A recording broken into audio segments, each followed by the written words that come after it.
বিসমিল্লাহির রহমানির রহিম। প্রিয় শিক্ষার্থী সবাইকে স্বাগত। হায়ার ম্যাথ এসএসসি এমসিকিউটিক্সে আজকে একটি প্রশ্ন নিয়েছি। সেক থিটা ইজ ইকুয়াল -2/√3 এবং পাই ডিভাইডেড 2, থিটার মানটা পাই ডিভাইডেড 2 সে বড়, পায়ের চেয়ে ছোট। তাহলে আমরা একটু লক্ষ্য করি যে তার মানে অঙ্কটা হচ্ছে আমাদের এইখানে আমরা জানি দ্বিতীয় চতুর্ভাগে সাইন এবং কসেক প্লাস, বাকিগুলো মাইনাস, অর্থাৎ -2/√3 হলো সেক হলো 3 ডিগ্রি মান। এটা শর্ত মানে না, কারণ এটা মাইনাস মানে না। তাহলে এটা প্রথম চতুর্ভাগে চলে গেছে, তাহলে দ্বিতীয় চতুর্ভাগে হলে আমাদের সেক পাই মাইনাস পাই ভাগ হলো 6।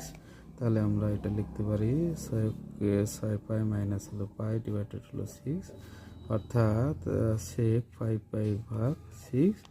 অতএব আমরা সেক থিটা ইজ ইকুয়াল, অতএব থিটার সমান আমরা বলতে পারি 5 পাই ভাগ 6, অর্থাৎ আমাদের এটি সঠিক উত্তর। আশা করি সকলে বুঝতে পেরেছ। ধন্যবাদ।